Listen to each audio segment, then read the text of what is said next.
Jessi, let me say to you. Where's Robert? Conflict?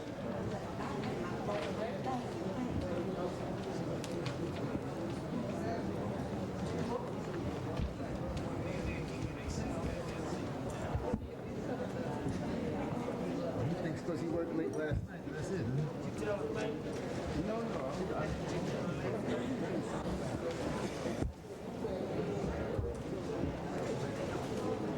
She changed my schedule unless she lets me know. I'd like to know that. I said I wish Rita would let me. I was there this morning. She told me she had a problem.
appointment this morning to conflict with this hour, and I'm sure she'll be here before the morning is over.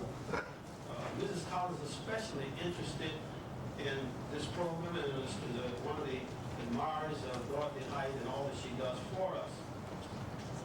You know, throughout our history, the good Lord has always, in good times and bad times, before we had mayors, since we've had mayors, sent someone along to really point the way in those areas where we need it.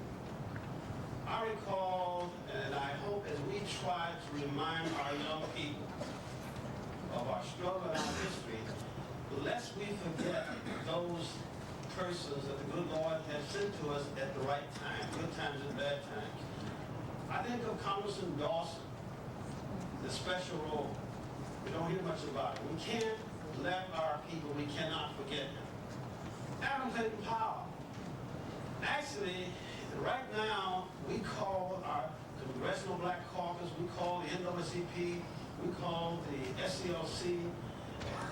Hey, let me tell you, actually, for us, Adam Clayton Powell was a one-man reservoir for us. And we just can't forget that.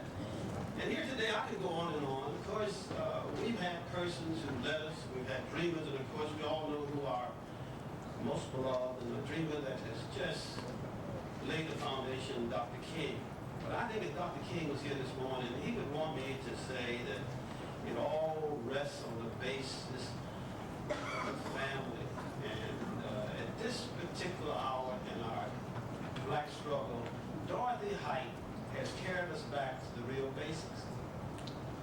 And I know we're going to do it over and over again this weekend, as we do so often. A few nights ago, Dorothy and I were in Washington at an affair, and Dorothy reminded us of a special work, and I think that was close to her heart when she talks about the family. She presented an award to Mary Wright Edelman, and I think in that spirit, and that's the spirit of what she reminded us, and I know you know what Mary is doing with the Children's Defense Fund. So let's join me this morning. Let's all say to Dorothy, we love her, we appreciate her leadership. Let's give her a rousing.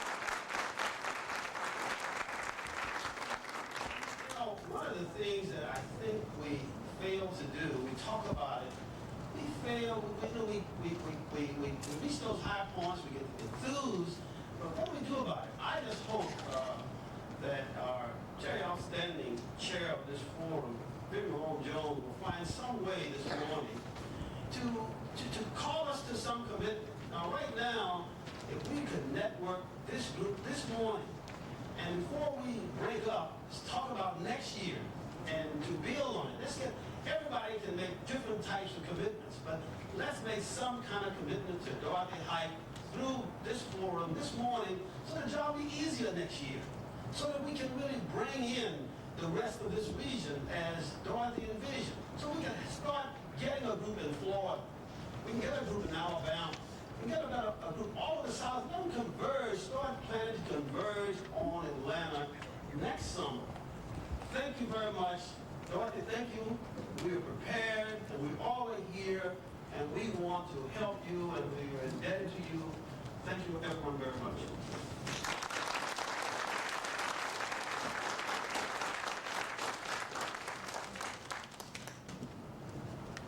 Thank you, President Hill.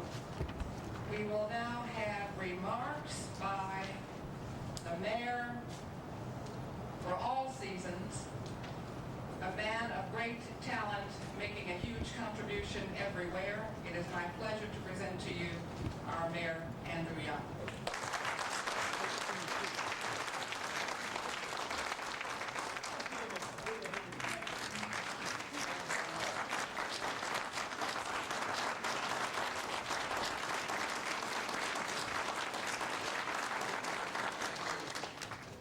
It's my pleasure to once again say thank you to the National Conference of Negro Women and Dorothy Height in particular for calling our attention once again to the strength and the values and the resource of our families. You know, I am beginning more and more now to catch up with Dorothy Height. In fact, I find that this year, as I go around the country giving commencement addresses and black baccalaureate addresses, my sermon this year, and I won't give it to you today, has been the family. Because with all of the education, with all of the technology, with all of the things that modern young people have coming out of school, the one thing that it seems to me is the consistent indicator of success is the presence of a family.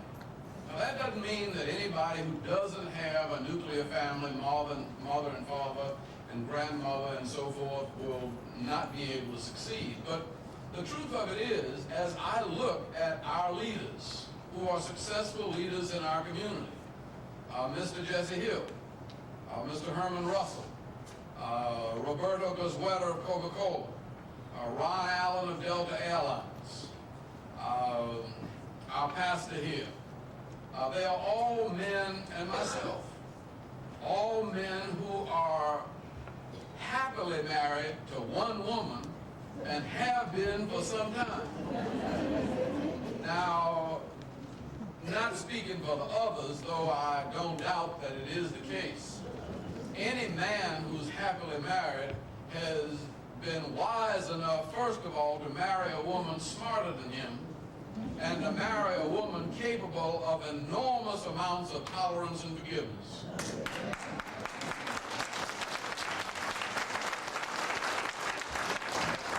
But the fact remains that the ingredient that is probably most consistent when you look at people who are successful in whatever they're successful at, there is a support network of a family.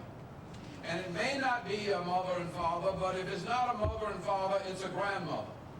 And it's aunts and uncles. There is a network of love and support. And my network of love and support just walked in.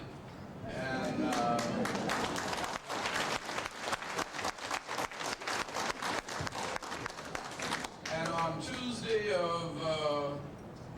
Wednesday of next week, we will have been married to each other for 35 years.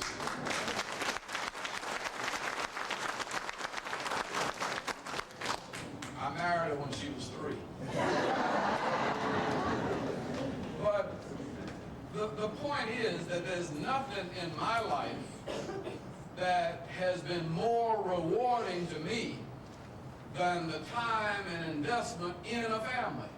And that is realizing that that's most important. And I look around, particularly in my city and amongst young people, and more, the first time something goes wrong, they start talking about separating. Well, Jean told me when we married that it's till death do us part. That means, nigga, you leave, you die.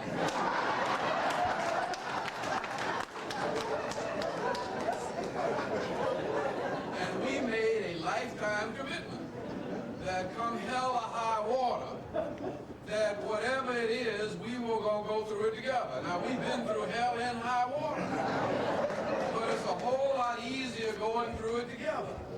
Now, somewhere, somehow, young people think that they are supposed to be happy all of the time, and that the love that they know in the first days of marriage is supposed to be unchallenged and unquestioned, and that there's not supposed to be any trials and tribulations. Even my children, my son says to me, I don't believe I could stay married to one woman that long. I said, well, you know, I haven't been married to one woman. I said, your mama has been at least 6 or 7 women since I've known her. And she comes right back. She said, yeah, I married a country preacher, and look what happened to you. But the thing is that when people are committed to each other, they can go through all of these things, and they provide a support base out of which children can grow. And I think that's the challenge to us as we look to the year 2000. You know, the irony of it is When they tried to break up the black family in slavery, they could not do it. They worked at breaking up the black family and did not succeed. In segregation, when everything went against the black family produced an educated generation of leaders, successful businesses, black colleges, all kinds of things. When we had no money, Mary McLeod Bethune started a college. And now that we got money and are earning more than $230 billion a year, success and wealth is more of a threat to the black family than slavery and poverty. And so somehow I think we've got to find a way to do some more serious thinking. And I don't know any better place to do it than in Atlanta this week with the National Conference of Negro Women and Dorothy Height. And so I think the future not only of the race, but the future of America, because everything that we say about the black family, and the black family has been studied and analyzed and dissected and everything, but all the same things that happen to white people. And for some of the different reasons, but also for some of the same reasons. And somehow, I think we've got to realize that the rapid changes of our society have put the family, the human family, under great stress and strain. And only as we understand the bridges that brought us over and know the religious force and the power of love, and as Jean says all the time, as we consult with people about what it takes to be married, Jean says the one ingredient that's required to be married is forgiveness. Because all men sin and fall short of the glory of God, and women do too.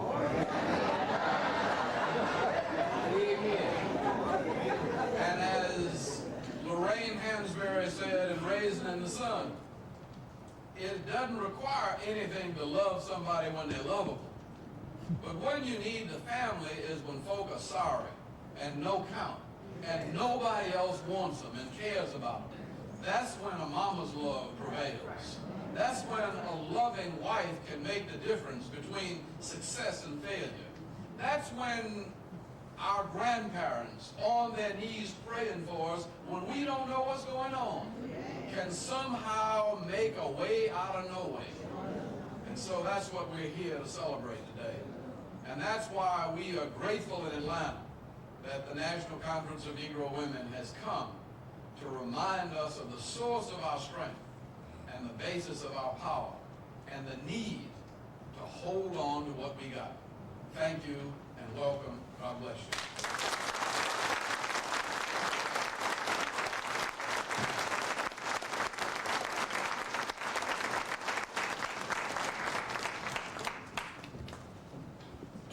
Thank you, Mayor Young, and we all have such enormous respect for all that the mayor contributes to all of us everywhere. We appreciate him, and he manages to preach a sermon, even when he says that he won't, and we're grateful for that.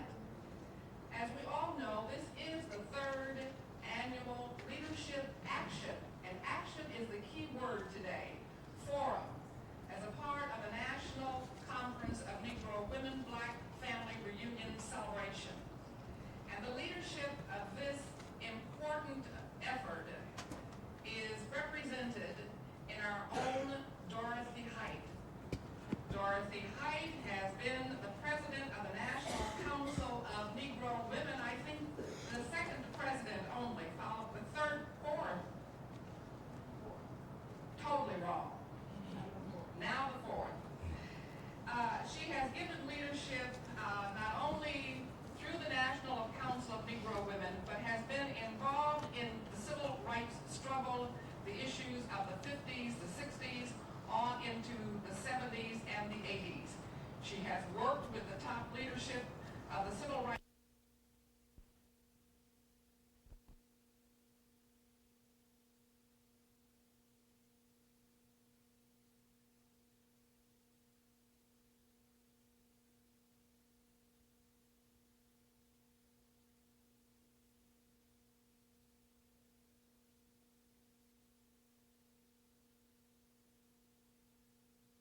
So yes, those are some important issues.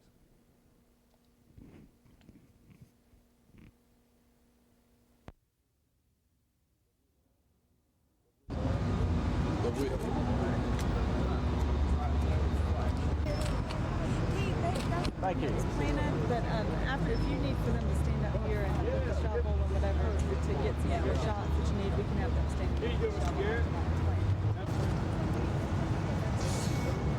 He don't have any films in that. I know he doesn't. He's probably out, or the battery's dead. Oh, the lights are. Introduce myself to you. I'm Richie C. Carol.